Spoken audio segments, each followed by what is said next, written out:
With some of the best promotions and offers in the sports betting market, PointsBet simply stands out. And now PointsBet is offering one of the best sign-up offers in the sports betting market today. New customers signing up with code BET21 receive 2 risk-free bets up to $2,000. Get up to $500 back if your first fixed odds bet loses, and up to $1,500 if your first points betting bet loses. That's code BET21 for 2 risk-free bets up to $2,000 at PointsBet. PointsBet. It pays to be fast. Must be 20 years or older. Injury to place that. Terms and conditions apply. Gambling problem. 800 Gambler.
Welcome to Turnpike Sports. I'm Dave Weishottle, and as always, I'm joined by my producer and co-host, Doug Weishottle. Doug, the Daytona 500 is finally over after a 6-hour pause, and congratulations to Michael McDowell.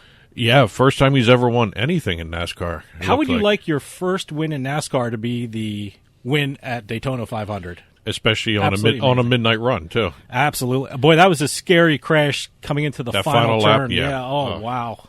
Well, you know, the one thing I always enjoy about NASCAR, the length of the races allow for different strategies to be employed. I noticed at the beginning of the race, they kept talking about how Bubba Wallace and Hamlin pulled back to the end of the... and lucky they did. Yeah. So it was interesting learning some more strategy as you watch NASCAR. You become more educated, especially with the sports betting now, because the McDowell who won was not even considered a long shot to win. He was a plus 10,000. Wow. In William Hill, and he was around the same odds everywhere. And he, whoever nailed him on a bet, congratulations. Yeah, no, I'm waiting for the stories from that. I mean, who actually placed a bet on him? I placed a bet on Elliott, and he came in second, and I got some money there, but never thought of putting some money down on a, plus 10,000? Plus 10,000, yeah. Wow. And I hit a couple between first and 10 places hits. Yeah. So, I thought about doing some podium ones, but again, it's always a crapshoot with some of these racers, and I was actually pulling for Hamlin to win his third straight too. Yep. Well, we got a great show coming up. Of course, we're going to have the Turnpike Sports Book Report, where we talk about what's going on in the sports books across the country. And then I'm going to talk with Rob Norton. Rob's the president of the Cordish Gaming Group. They just opened up their brand new live hotel and casino, Philadelphia. Everyone seems to love it. Oh, yeah. No, it opened on February 11th to the public, and we're going to talk about all about this amazing new casino in Philadelphia and all the live properties. It's a great brand, and we're going to get filled in by Rob Norton, president of the Cordish Gaming Group.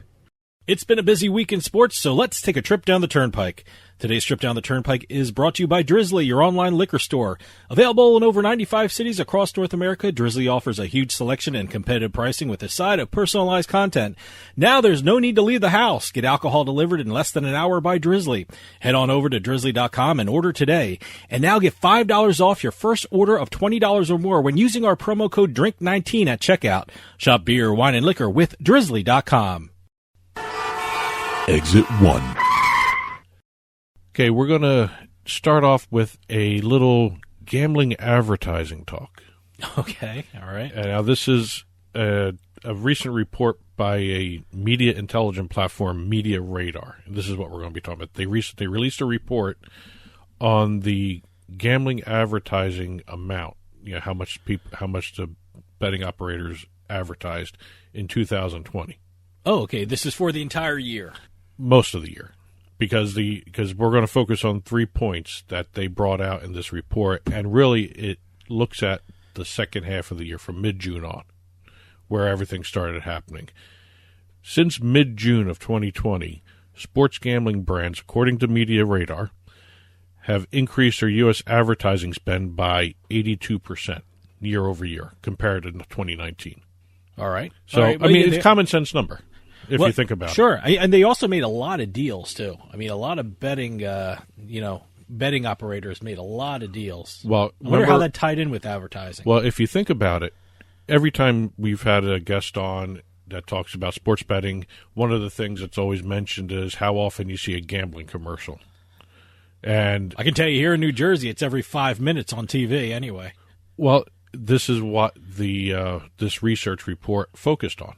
And again, 3 points came out. The 82% year over year in the second half of the year is an amazing growth period. And they pointed to a couple of instances that really focused everything. Well, they pointed to the fact that the Stanley Cup playoffs, as well as the NBA Finals, were pushed back because of COVID. That added to the increase in the ad spend. It was a more focused ad spend towards the end of the year because not only did you have the playoffs in both basketball and hockey, you also had football starting up.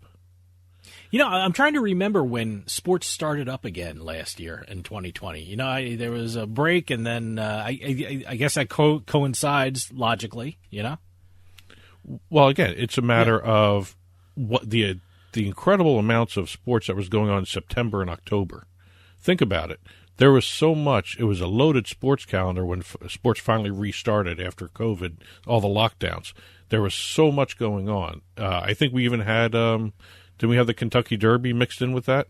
Yeah. Well, that was in the fall. I remember that. It went from, May. I can't remember when the Kentucky Derby was. It went from September. May, and then it went to September. It was scheduled in the spring, and then it was moved to September, and that's when I guess it really exploded. All the sports being played all at once too. Yeah, and again, it was just a matter of the lockdown shut down everything in terms of betting, just about everything. I mean, we all know that was the time of table tennis coming around and all that other stuff. Table tennis and what was it, darts? Belarusian soccer or whatever it was, hockey. Asian baseball? Yep, Korean baseball. Was it Korean? Korean okay. baseball. I knew it was Asia somewhere. Well, here's also a couple other interesting numbers. The research revealed that advertising for sports betting in the U.S. is highly concentrated. The top 10 gambling brands accounted for 94% of the total advertising spend of the whole industry in the last 12 months. So 10 brands were advertising the most, 94%. Well, I'm guessing like FanDuel, DraftKings, BetMGM. Were they one of the top 10 or?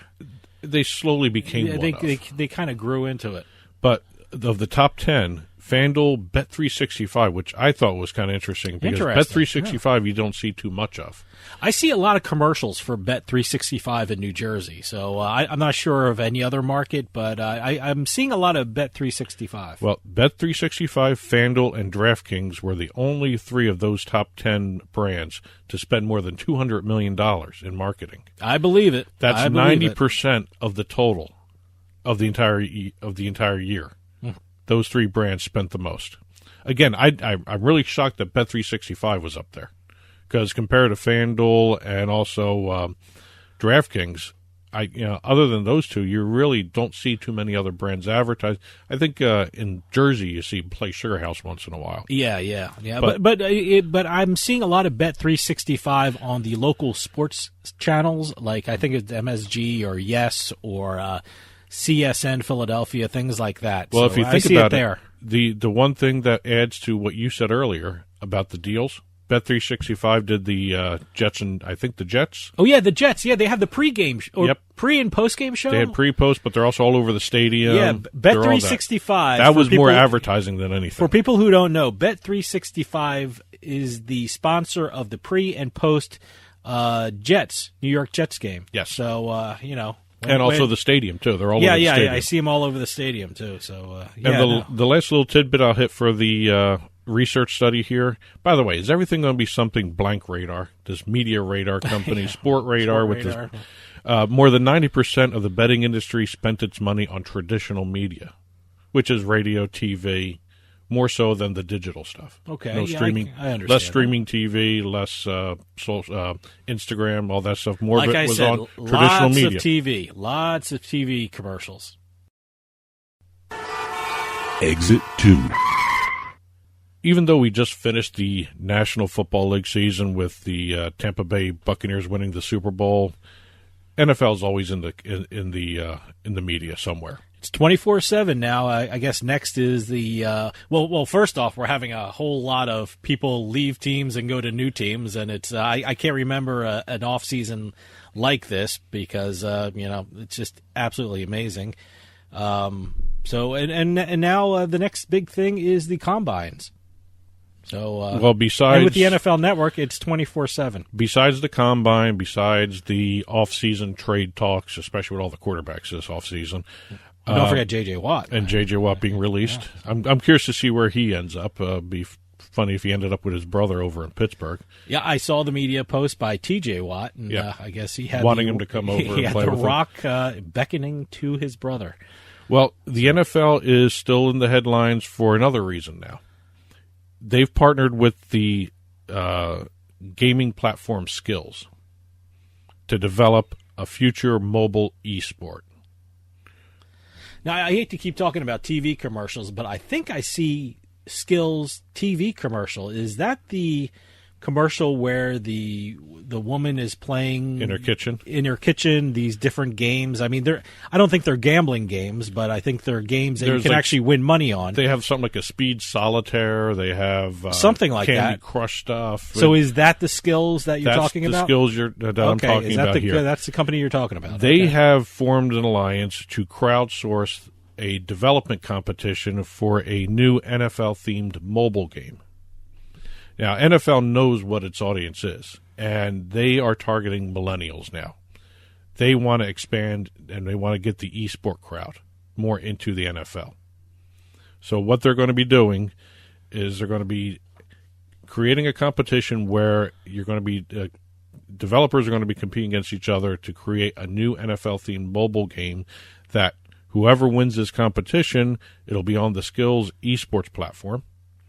And then it will also get joint marketing support from Skillz and the NFL itself. Wow, that's huge. I mean, that's great for some software developer to do something like that. So good for them. It should be interesting. Well, the NFL is always trying new things. I mean, their big thing right now, and everyone knows NFL, the Madden 2K esport game that they play.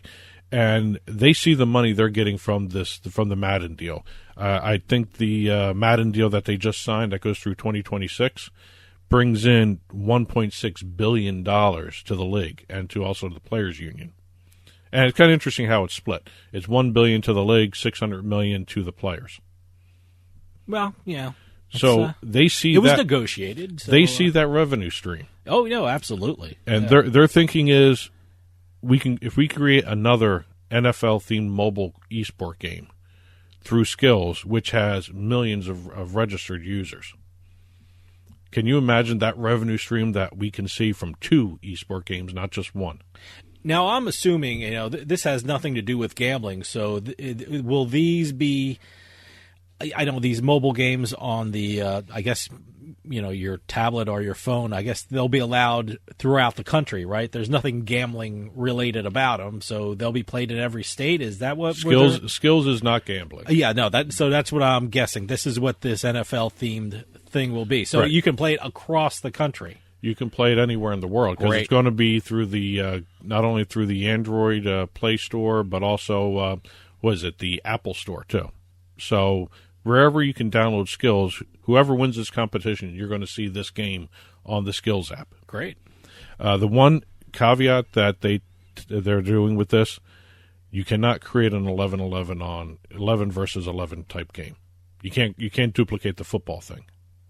Okay. All right. I see what you're talking about. So you can't have 11 players on each side. Yeah. Okay. So it's everything except 11 versus 11 simulated games. I guess you can have a battle royal game that, copies Fortnite in this with NFL-themed, teams going at it. Yeah, I guess so. So, or you know what? I remember my first Atari football game. They didn't have 11-11. I think they had 3-on-3, and it was really crappy graphics. They barely had 3-on-3. Yeah, I don't know. I think they had 3 players, and then they had the quarterback. If you want to call it a quarterback, it was just terrible graphics, and you throw the ball and pray it got past the other 3 guys. So I guess that'd be okay. 3-on-3, right? As long as it's not 11-11, right? I don't know if they want another football game. Oh, okay, all right. That may be the clue. The 11 that was versus only 11. That was only my first thought. I was thinking football, NFL, and like I said, non-11. I'm waiting for someone to come in with a battle royal Fortnite type game with just football teams going at it. Well, you know what? Don't give out your ideas. Well, somebody else already has that. Don't give out your ideas. Exit 3. Okay, this week's trademark exit is going to have 2 stories, and we're going to start off with Playoff Lenny. Playoff Lenny. Now, Playoff Lenny happens to be the running back for the Super Bowl champion Buccaneers, Leonard Fournette. So he filed a trademark that says Playoff Lenny? He filed 2. 2? Right after the NFC Championship game, he filed this Playoff Lenny trademark for shirts and hats. And Playoff Lenny was what the team was calling him throughout the playoffs because he was playing so well. I didn't even know that. I guess that was an inside thing? That was his nickname. I think the fans were picking up on it, Okay, too. all right. So he filed a trademark for Playoff Lenny right after the NFC Championship game. Barstool Sports came in on a partnership with them, and they're selling the shirts for $30 a pop. Wow, good for them. I don't know what the hats are going for, but the shirts are on the site. I didn't see the hats. But the shirts are on there for $30. There's a notice saying it's an official partnership between Barstool Sports and Leonard Fournette. Great. Now, Fournette didn't stop there. Before the Super Bowl, he filed Championship Lenny. Well, it makes sense. You want the Playoff Lenny just wasn't good enough. I guess. When they win the AFC Championship, you get the certain NFC. AFC, NFC. Whenever you win a championship game, you get the hats and the shirts, and they say NFC or AFC champions on it. I got that one time for the Eagles, and that's the year they lost the Super Bowl. And The Patriots, yeah. and I never wore it again. I mean, why are you wearing an NFC Championship Eagles if they lost the Super Bowl? It's good. It's good to use to clean things with. Yeah, and so it's good that he did Championship Lenny. So because he's not only the NFC champion, now he's the Super Bowl champion. And also, he's another guy after all those years in Jacksonville, not going anywhere. It was nice to see him actually get to the Super Bowl and also to win one, too. Absolutely, yeah. The other little trademark story, I don't mean to call it little because it's kind of a big deal. Pop Warner is suing Hanes Brands, which is the champion brand of apparel. So Pop Warner, the little football. Little kid football. Yeah. I don't know what else to call it. The not junior They're football. not junior. I don't even know what age group they are. Are they like 7 to 10? They're not toddlers. No, I don't know. But Pop Warner. Yeah, well, everyone knows who Pop Warner is. Sure. Yeah. So they are suing Hanes Brands for infringement of its name and logo, specifically one in particular. I didn't know this. Pop Warner has 2 federal trademarks. One filed and registered in 1933, and another in 1966. Basically, the same mark. Okay. The logo that they're focused on in this lawsuit is the one where it has the brand with a football containing a star image swooshing underneath the logo. I know that's a horrible description on audio. I'm trying to picture it, but okay. It's like a star swooping underneath Pop Warner. Okay, all right. So they have a shooting star. Is that what you're saying? If you want to call it that, it's legally the terminology is a swoosh. Oh, is that what the legal? That's the trademark. That's the language. It's a swoosh. It's a swoosh. A swooshing star underneath the logo, the football. They are accusing Hanes Brands through its champion brand itself, the sub brand, I guess is what you would call it, of putting a similar or even the same mark on uniforms, uniform jerseys, and patches without express consent from Pop Warner. Okay, so they're using the star swoosh. They're like using what the you're brand. saying, They're but- using the brand. Okay, they're not using Pop Warner's name too, No. right? Okay, No. they're just using the swoosh and Right. the star. Now, All right. this all stems because Pop Warner withdrew all of its other third-party contracts for merchandising and gave it strictly to Pop Warner Authentic, which is a subsidiary of Pop Warner. Okay, yeah, I understand. It violates some of the things going on. But if you go and take a look at championteamwear.com, all this stuff is taken down already. So they have actually succeeded in actually stopping the sale of that. Mm-hmm. What they're doing is they're actually going statutory here. They're looking for damages in excess of $75,000 trebled because they're actually claiming pirated goods. Wow, okay. That's where the trouble comes in. That's a pirated goods statement. Okay. And they want all the profits turned over by from Hanes brand for the sale of these, I don't want to say counterfeited uniforms, but unauthorized apparel, and also all remaining merchandise to be destroyed. Now, this was just filed in January, so I don't know exactly how far along they are with. Yeah, they might be talking it out. Yeah, So okay. you may not see it go further than what they have done right here. Sure. And they have to do it. There'll probably be a deal. In trademark situations, you actually have to defend your trademark. Otherwise, you're giving implicit consent to someone else using the mark, and it would create dilution of the mark. Exit 4. And last but not least, Major League Baseball always screws around, and sometimes they do things that work, and sometimes they do things just to do things. And I don't understand what made them change this at the time, and I'm referring to changing the baseballs Yeah, for I the know. upcoming season. It looks like we're going to get back to the dead ball era.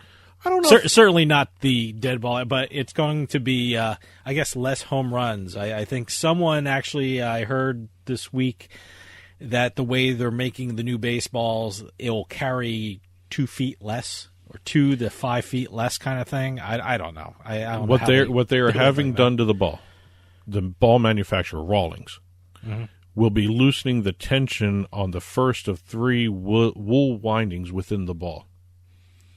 So it'll be a little more squishy. So it's not going to Less be bouncy, as hard and it's less not going to bouncy, go as far. less bouncy, and way lighter. So, and it's going to weigh lighter by about 2-3 grams. You're not going to notice a difference. We won't anyway. Normal people won't. I'm sure the players might see a difference, but it's going to be lighter without changing the size of the baseball. The first thing I thought of is, what are they going to do in Coors Field in Colorado? They used to have to put the baseballs the way they were into some kind of humidifier to actually kind of keep them from traveling extra far, in that stadium, in the thin air up in Coors Field. But I'm curious how these new balls will react in Coors Field. The Rockies weren't the only ones. I don't know doing why I humidors. thought of that first when I Well, again, the Rockies weren't the only ones using humidors. There were 5 teams last year. Really? I didn't know there were 5 teams. Rockies, the Diamondbacks. I can't say D-backs because I have to almost close to saying D-bags. Yeah. But Diamondbacks, Mariners, Mets, and the Red Sox. They all kept their baseballs in humidors. I understand the Rockies, maybe the D-backs, but I'm not sure. I can understand the Mariners too.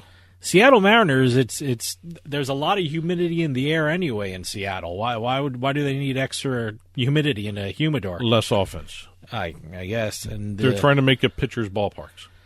Yeah, I guess they are, but no, I didn't know the Mets or the Red Sox had anything to do with that either. But well, those 5, there's going to be 5 more. They haven't announced who they are yet. Okay. But 5 more teams are going to be storing the baseballs in humidifiers for games. So you're going to see. I mean, even with these new balls now. Yeah, even with these new balls. All right, because it really, I don't know how much of a difference it's going to make. They mentioned in the memo, the league sent a memo to all the teams. Well, it's going to make some difference. They're changing. they obviously want to make it a difference. They're changing the balls, so they're basing upon the shortened season here that was COVID. In terms of the number of baseballs hit, home runs hit. Because in 2019, they had a record 6,776 home runs hit. In the pandemic shortened season, they only saw a decline by 0.1%, from 6.6% in 2019 of all the balls hit were home runs to 6.5%.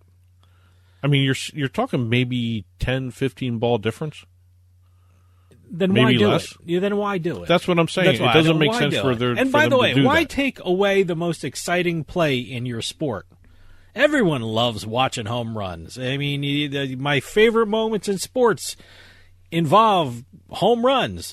Why do they even want to take away this? I mean, I just don't get it, but whatever. Well, again, it's a matter of not only, since we also deal with sports betting here, we got to look at how this is going to affect the over-under for not only season totals, but game totals. I think even last year or year before, they actually had an over-under of league total home runs. So you're going to have to look at, not only the preseason and get the best value when you bet prior to the start of the season for home run totals, for teams, for players, for everything. You're going to have to take a look throughout the first couple of weeks too to see how much has changed. Because if you're talking two home runs a difference per game per week, that adds up. And I think the stronger players may see a bigger difference than the weaker players. Well, I'm curious, the northern teams versus the southern teams. I mean, if you're playing in Florida, will these new balls carry just as far as, I mean, look, you're playing in the north. You got you're probably going to have some snow in some of these games. Like the Mets or the Red Sox, you might, have some really horrible cold weather. Well, I'm very curious how if you got to bet on over and unders in the northern part of the country as opposed to the southern part of the country. Well, how about the hitters that have the notoriously slow starts too? Sure, because that over under is going to be really drastically affected by less home runs at the beginning, even less than what they usually do. I mean, they're saying this is going to affect the pitching. I'm curious to see if it will affect the pitching. Yeah, that's true. I'm thinking hitters and how far the ball goes. I wonder if there's going to be more spin on a curveball or more drop in a will allow the change-up. Will allow the grip on the ball to be better for the pitcher. Sure, I don't know if they can hold it better. I mean, the bounciness is going to be lower. That means it's going to be a softer ball, I would think. That's what I mean. Is the ball going to move a little better? I just can't see how they're saying this is not going to affect pitching as much as as the hitting. I mean, you're going to see less home runs. You might see even more so less home runs with the pitching changes too. I don't know. I'm curious to see exactly how that happens. And today's trip down the Turnpike was brought to you by Drizzly, your online liquor store. Available in over 95 cities across North America, Drizzly offers a huge selection and competitive pricing with a side of personalized content. Now there's no need to leave the house. Get alcohol delivered in less than an hour by Drizzly. Head on over to drizzly.com and order today.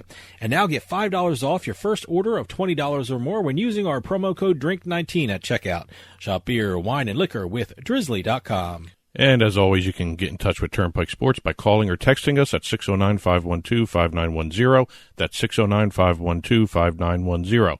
At Turnpike Sports is the show's handle on Facebook and Twitter. At Turnpike Sports Radio is our handle on Instagram. And as always, our email address is info@turnpikesportsradio.com. And don't forget, you can listen to the show via Spotify, Amazon Music, iTunes, radio.com mobile app, as well as Stitcher and YouTube. You can also watch us on your smart TV, Roku, Amazon Fire, Apple TV. Head on over to turnpikesports.net. You'll be able to watch our video channel there. Well, stick around because later on we're going to have the Turnpike Sports Book Report where we talk about what's going on, the sports books across the country. But coming up right after this, I'm going to be talking with Rob Norton. He's the president of the Cordish Gaming Group to talk about their live casino brands, especially their new casino, Live Hotel and Casino Philadelphia, which opened on February 11th. It's an amazing place. Stick around. More Turnpike Sports right after this.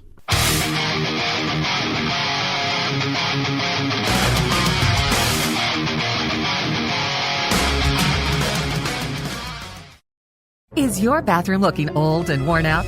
Want to update it, but you don't know where to start? Then let BCI Bath & Shower show you how to turn that old bath into an aisle of beauty and functionality. Our residential bathroom solutions provide the best value on the market, and our customer service is second to none. Our cost-effective BCI bath and shower family of products has what you need. Remodeling our bathroom was a big decision for us. They didn't make a mess out of our house at all. And at the end of the day, we had a beautiful new bathroom. And it was a great experience the whole way through. We have the best monthly payment programs in the industry, with payments as low as $68 per month or no interest, no payments for 18 months. That's right. Get the bathroom of your dreams now and pay for it in 2021. Call 1-800-462-5722 for a free no-obligation price quote. That's 1-800-462-5722. When you want quality bathroom products at a great price, it's got to be BCI Bath and Shower. That's 1-800-462-5722.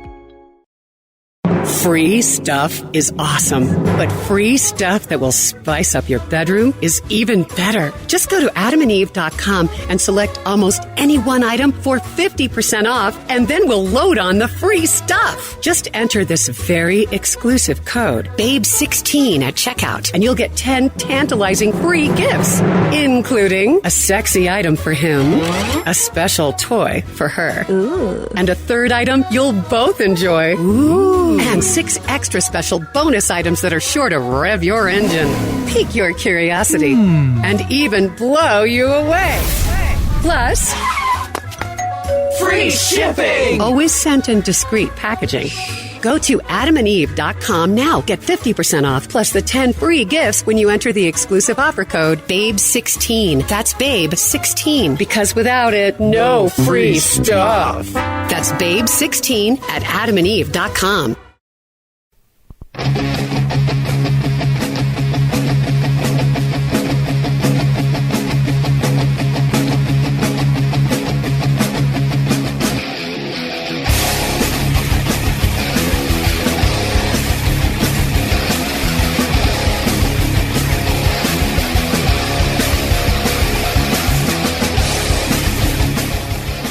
Welcome back to Turnpike Sports. Dave Weishottle with you here.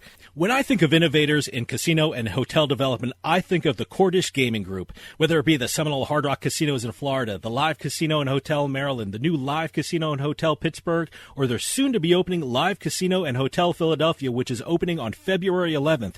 Those are the properties that are changing the casino industry for this new decade. And to tell us all about these incredible properties, we have the president of the Cordish Gaming Group, Rob Norton, on the phone. Rob, thanks for joining us. My pleasure, Dave. Good morning. Good morning. I had to tell you, what Cordish Gaming Group is doing with the casinos across this country is just incredible, and it's some of the most exciting new properties in the country today. How did you become involved with the Cordish Gaming Group?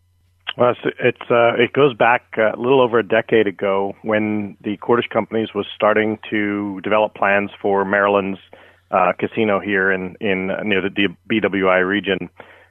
I reached out to them understanding that this was going to be nearly 5,000 slot machine facility.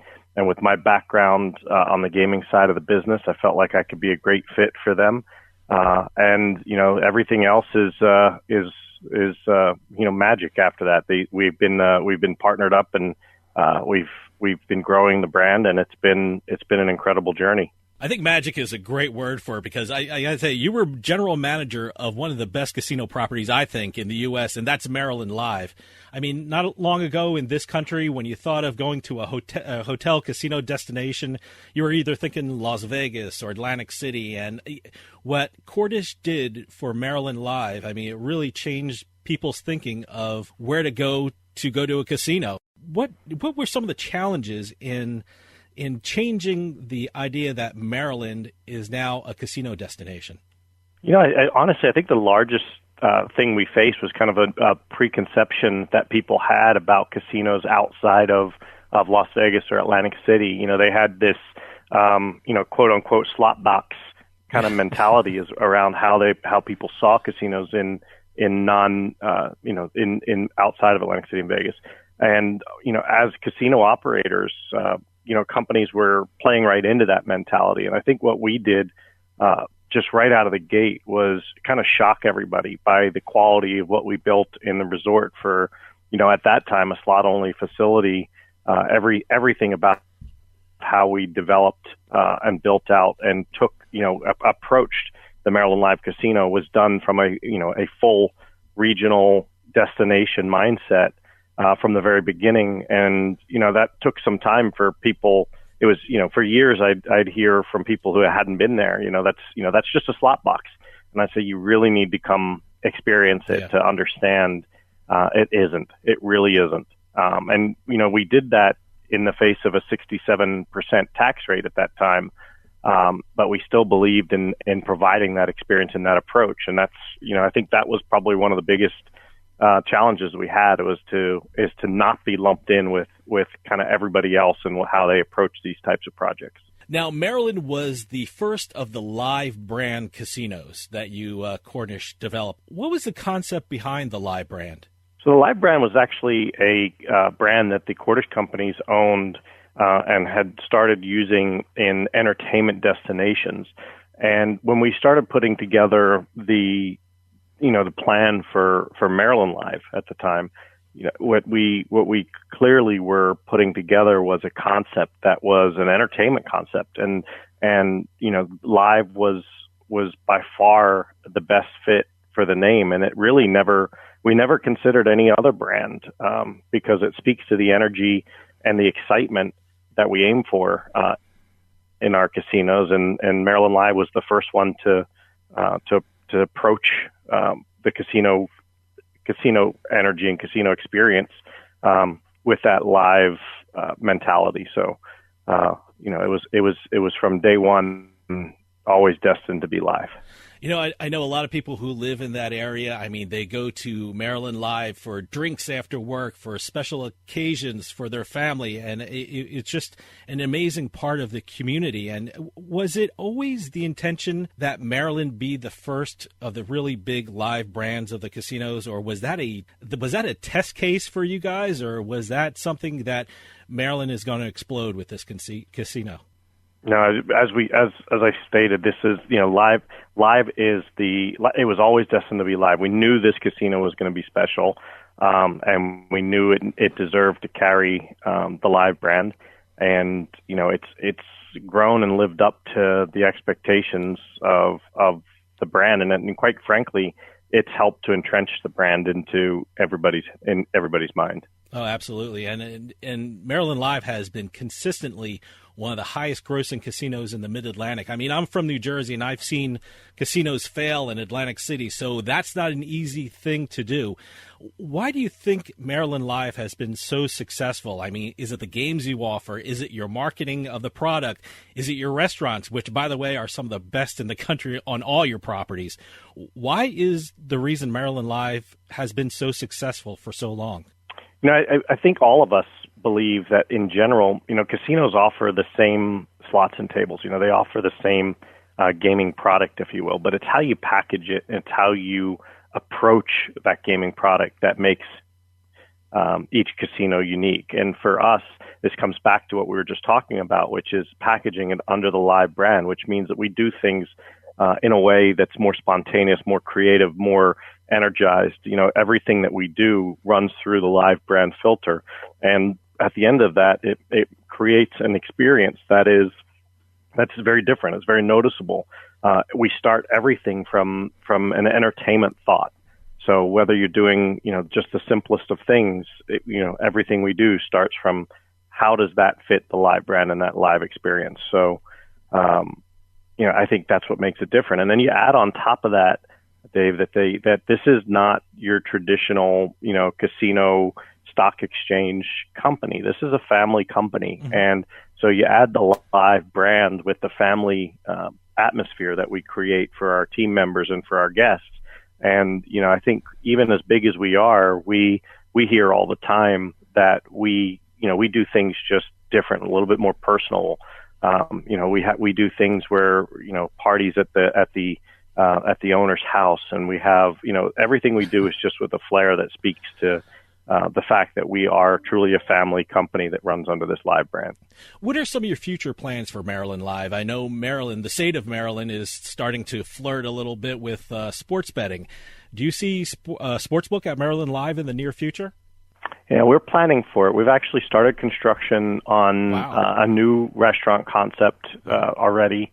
The restaurant concept is sports and social, which will be the third sports and social in our casino company. And what we've done is we've actually integrated one of the, I think, most exciting sports bar, sports entertainment concepts out there, which is sports and social, with sports betting in the other two venues. And what we're bringing to Maryland takes it up even a notch. You'll find hundreds of feet of LED screens, tiered seating, social games interaction, casino game interaction, along with some of the best sports viewing and sports wagering available right here in the center of the casino in Maryland.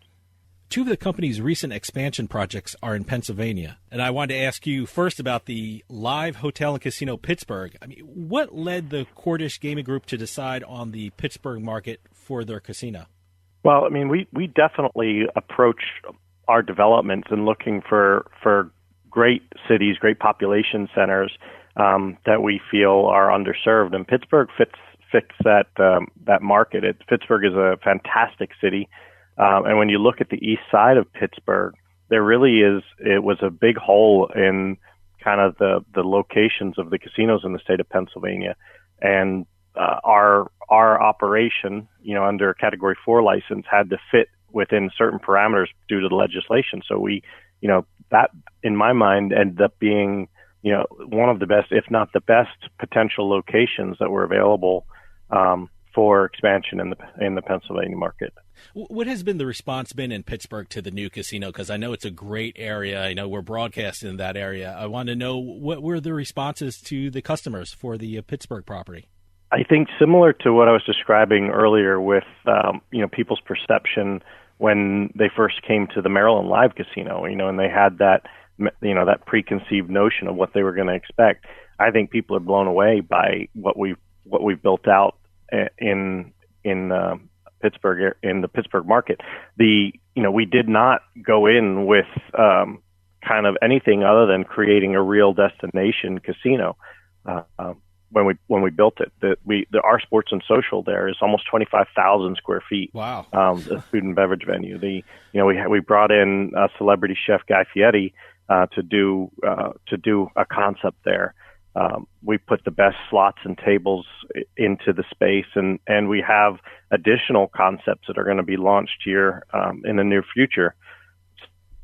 So, I think when people are coming in and they're seeing the amazing level of finish that we put into the property, the team that we put together, the service energy that we have created, and then they look, as you stated, looking at the quality of the food and the beverage and the entertainment product, we're being received extremely well in the Westmoreland market, eastern side of Pittsburgh. What can people expect to see in the Pittsburgh property? I mean, when we walk onto the gaming floor, what can we expect in terms of slots, table games, sports bettings, and anything else you guys offer? Yeah, so when you first walk in, I think the first thing you're going to recognize is, as I just said, it's a beautiful property, well put together, well thought through. You're going to find all your favorite slot machines, all your favorite table games, very convenient, easy in and out. And I think you're going to be wowed by the kind of the sports viewing and sports entertainment experience that we've integrated within that property. We have a 2-story LED screen that kind of just sits and hovers over the whole casino. And it just creates an incredible energy and draw to that double height space.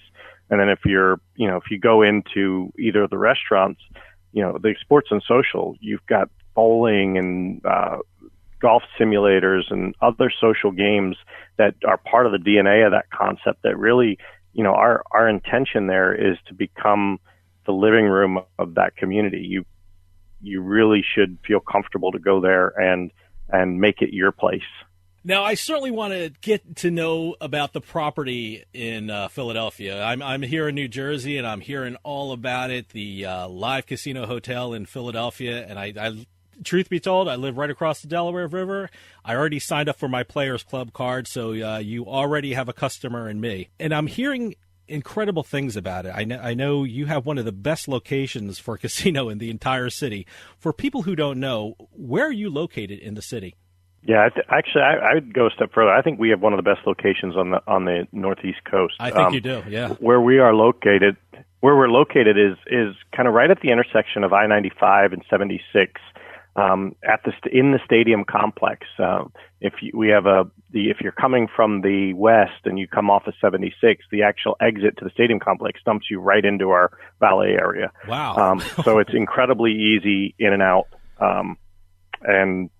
We have incredible infrastructure around us, and we've got the best part about it is if you're anywhere in the area, all you got to do is look up.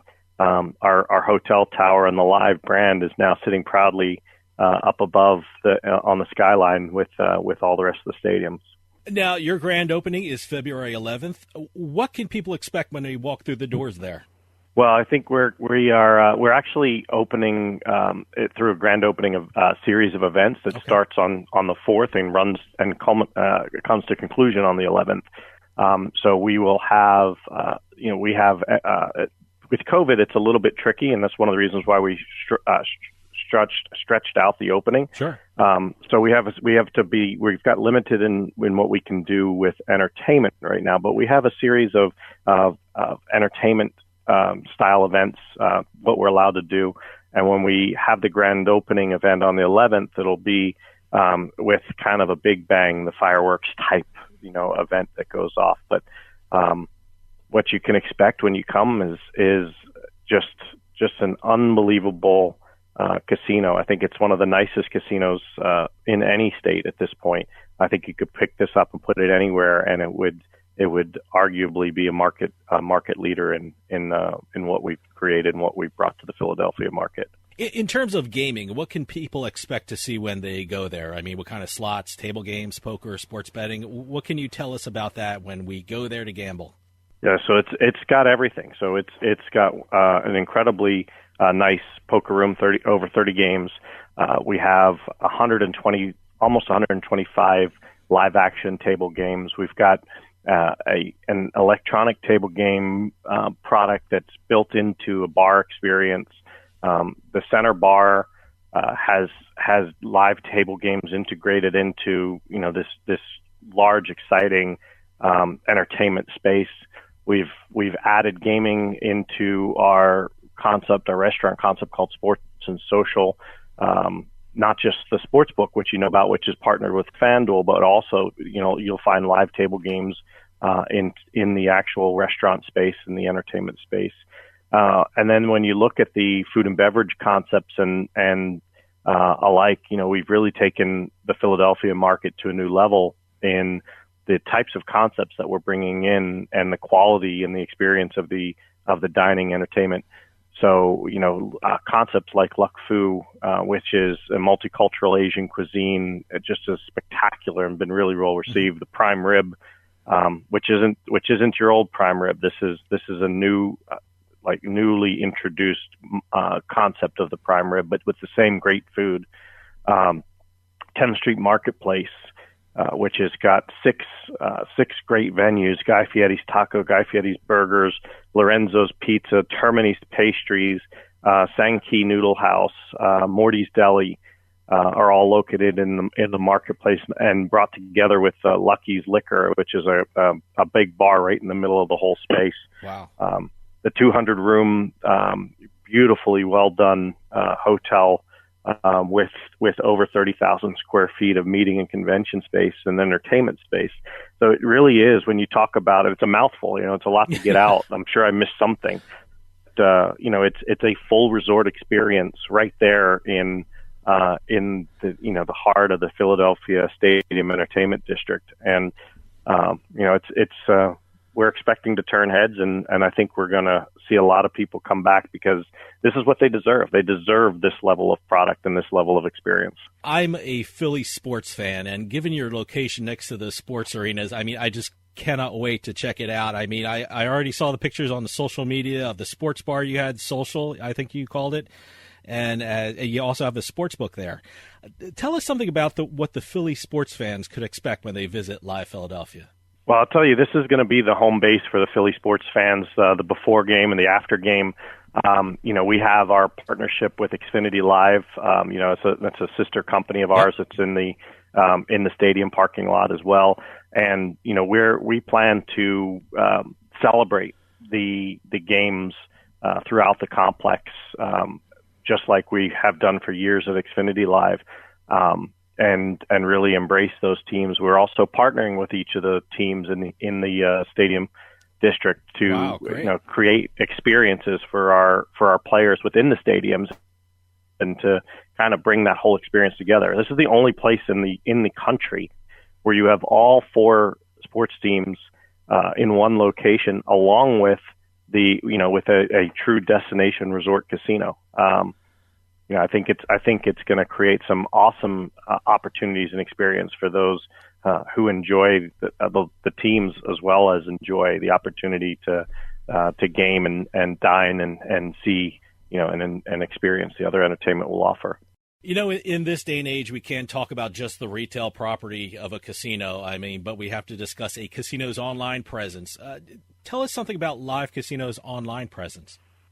Well, that we're still developing the Live Casino online presence to be a truly integrated online presence. I think there's many examples out there of online casinos that are disconnected from their bricks and mortar counterparts. In our case, we intend to fully integrate the rewards programs between online and bricks and mortar, and that process is nearly complete.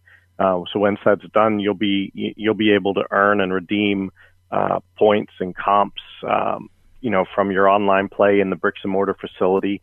You'll be able to earn towards your tier cards in your live rewards programs from the online towards the bricks and mortar, or vice versa.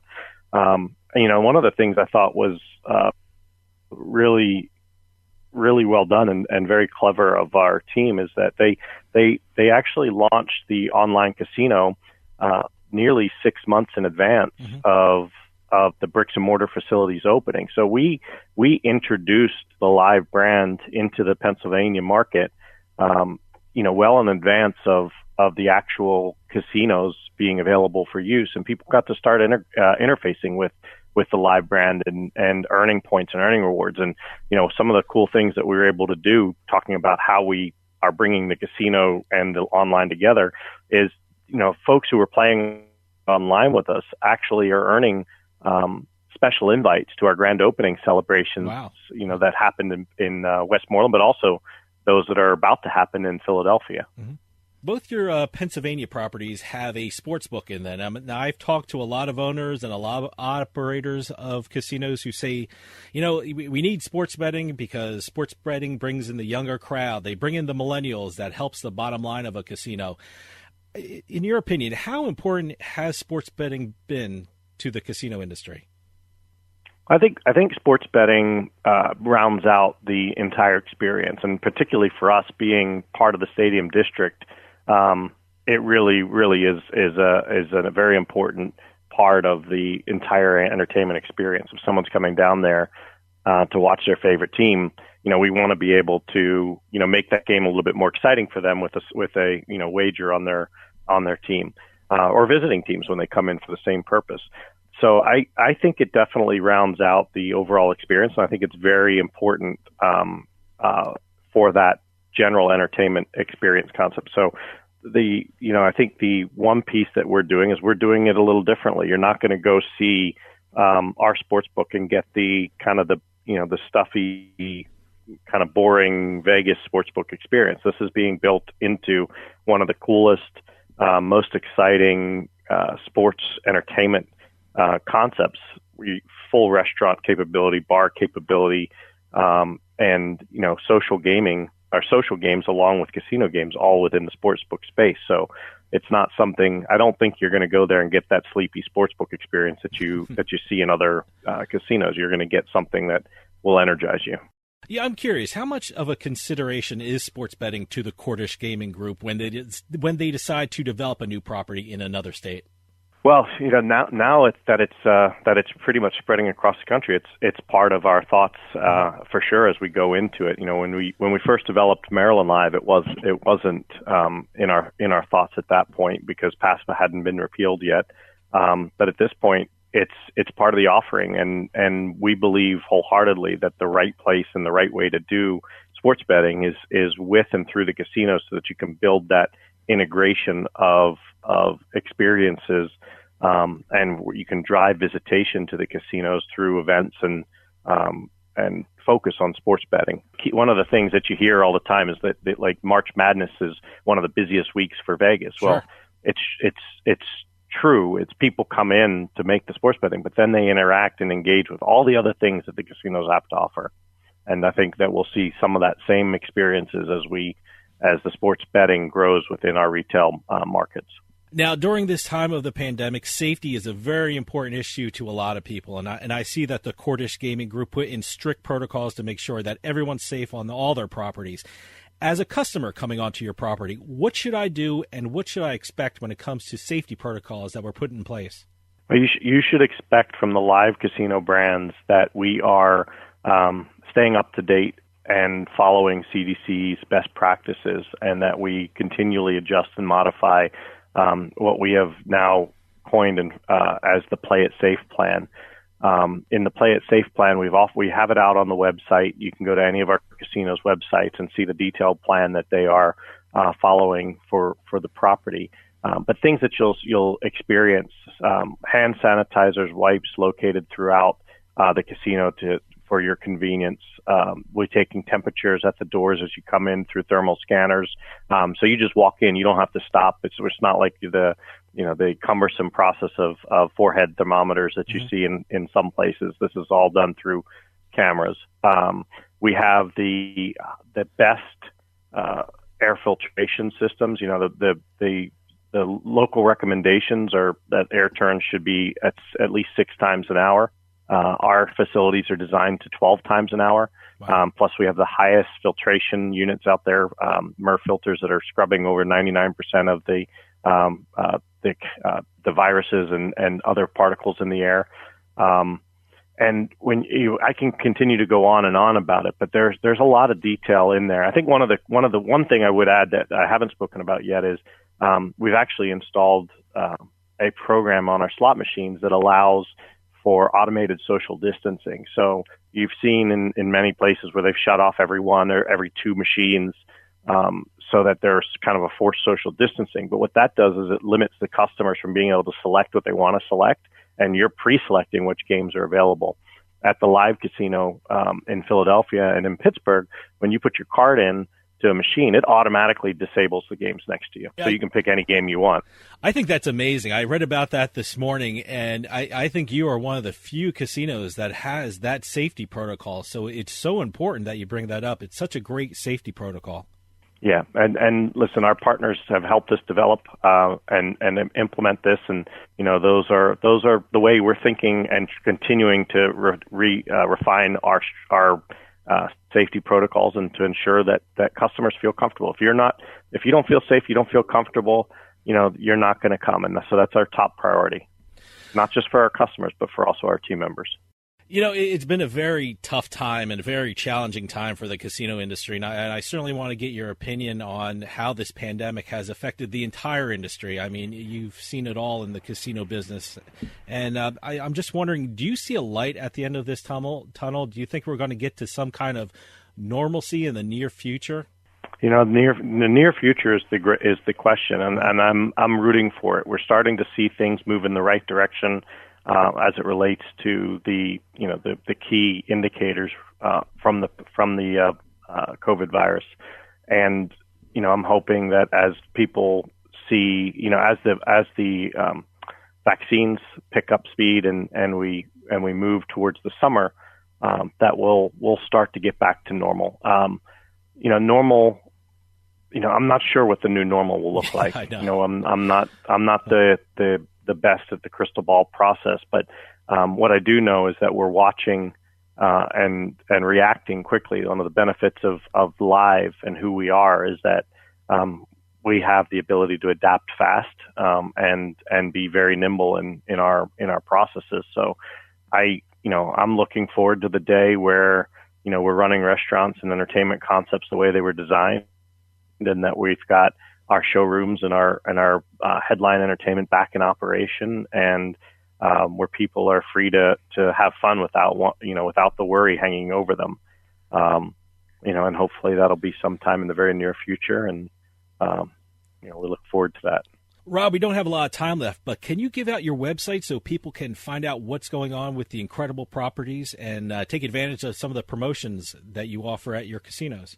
Yeah, I think each property has their own website. So if you want to check out our Philly property, which is the newest and exciting, it's philadelphia.livecasinohotel.com, and we hope that we see everybody there and come join us for a great grand opening series of events, and look forward to sharing our opening with y'all. Rob Norton, president of the Cordish Gaming Group, thanks so much for coming on and keeping us updated on your amazing properties. I want to remind everyone that Live Casino and Hotel Philadelphia is in the process of opening, and it culminates on February 11th. And I think this property will be one of the premier casinos in the U.S. So thanks so much for coming on and telling us all about it. It's my pleasure, Dave. Thank you so much, and look forward to seeing you there. Oh, absolutely. Hey, like I said, I got my card. I got my updates on my phone when I signed up at Live Philly, so I can't wait to go. Sounds good. Stick around. We'll be right back with more Turnpike Sports.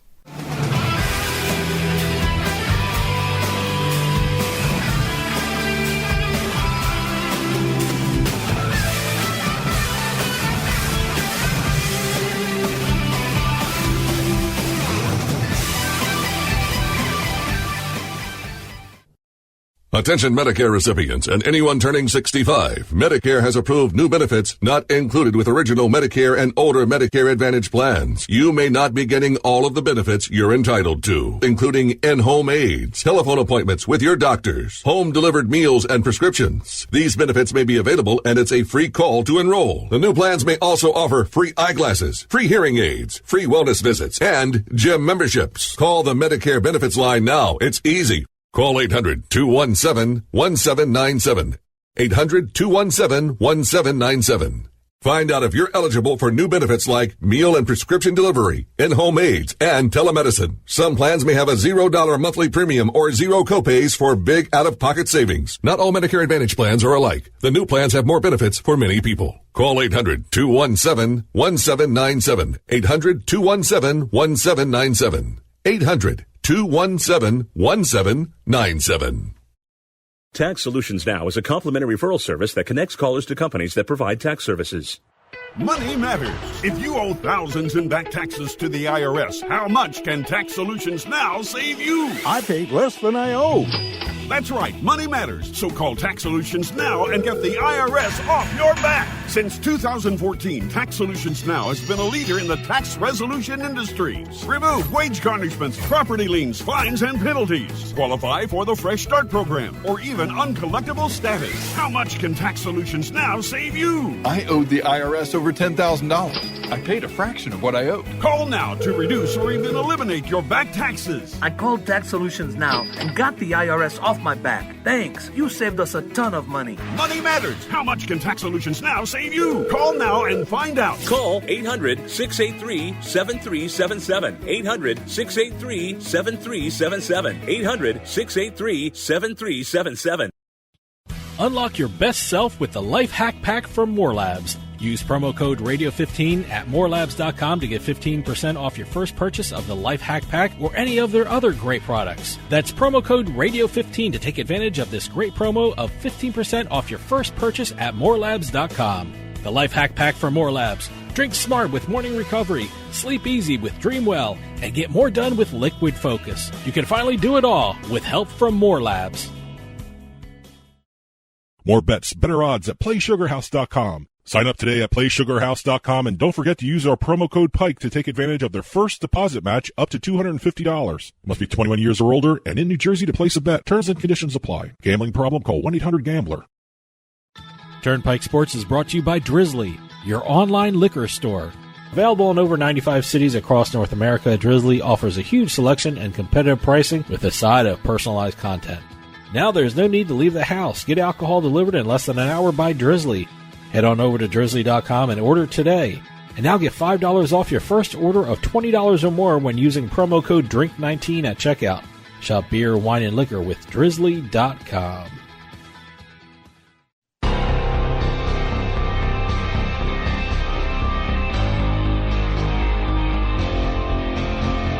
The Turnpike Sports Book Report. The Turnpike Sports Book Report is brought to you by BorgataSports.com. Your favorite casinos, now your favorite sports book available anywhere in New Jersey, BorgataSports.com. Sign up at BorgataSports.com using our promo code PIKE, that's P-I-K-E, and you get a risk-free bet up to $300 and 20 bonus dollars at BorgataCasino.com.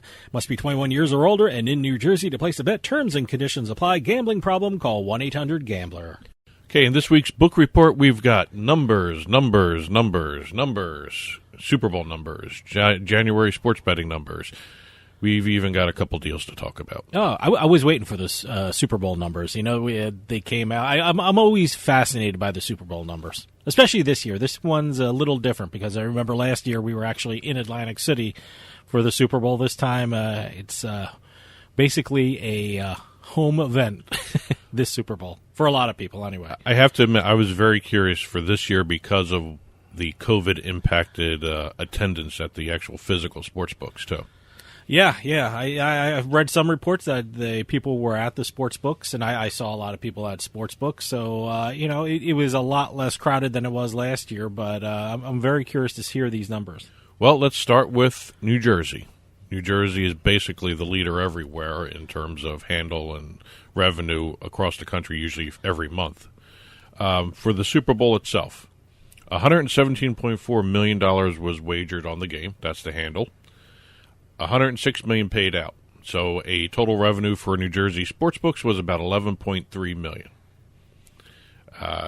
They didn't have a real good breakdown in terms of mobile versus retail, but what they did do was the revenue generated somewhere between $904,000 in taxes to $1.696 million in taxes, depending upon who was paying the tax. They have a different rate for retail and online books.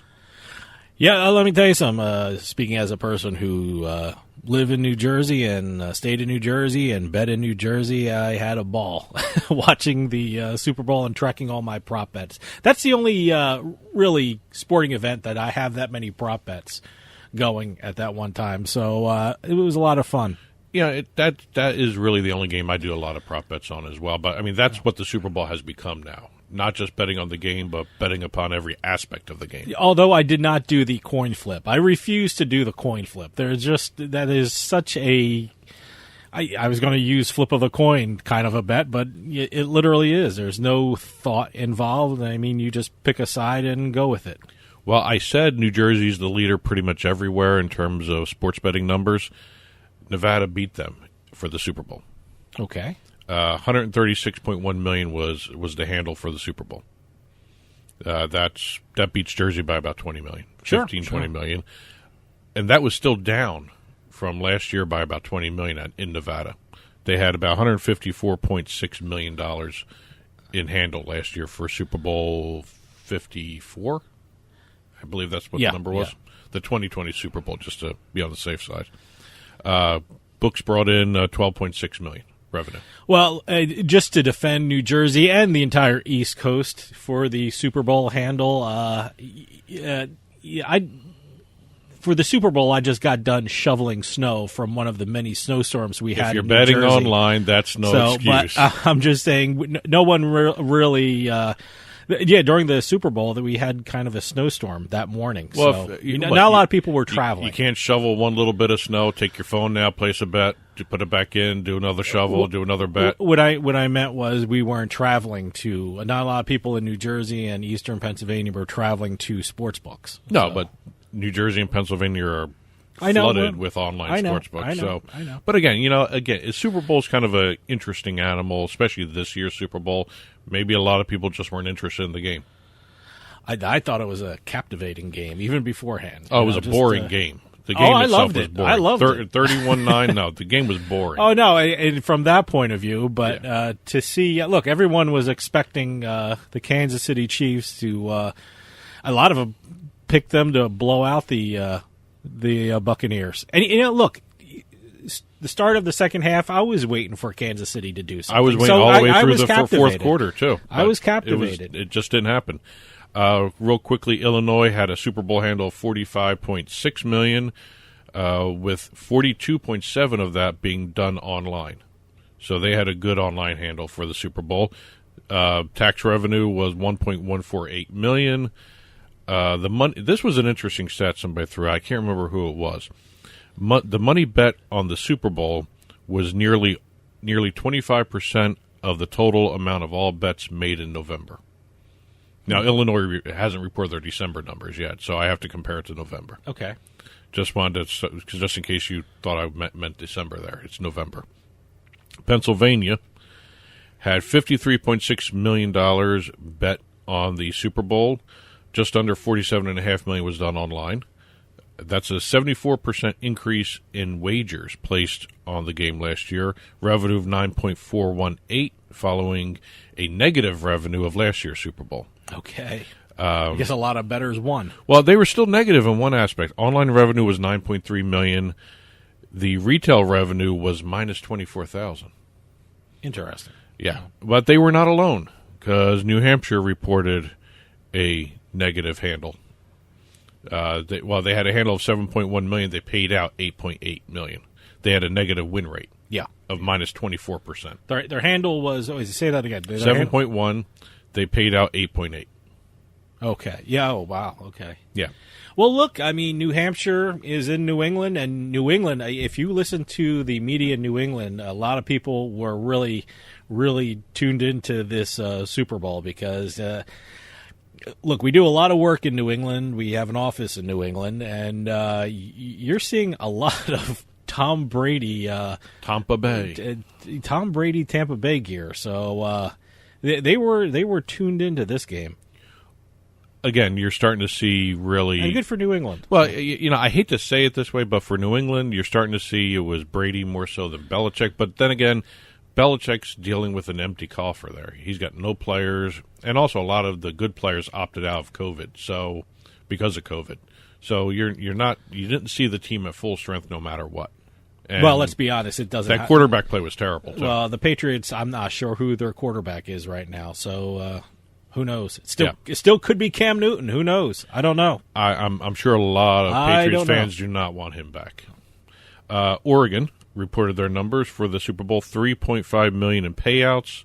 Each individual wager averaged roughly $23. Last year's game payouts were about $2 million, so they had a $1.5 million increase in payouts. Wagers were averaging $21. The Scoreboard app. Nearly $700,000 in revenue generated by Scoreboard, which is the only online app in existence in Oregon right now. Mm-hmm. They haven't expanded to other sports books online. Also, they got 1,500 new registrations on Sunday alone for the Super Bowl. Wow, that's pretty good. Last but not least, we have BetMGM. BetMGM reported they generated 17 times last year's handle and 11 times more bets on Super Bowl 50. I'm seeing a lot of BetMGM on television commercials. I saw a lot of billboards in New Jersey. So, yeah, BetMGM is making a big push, and they're doing really well.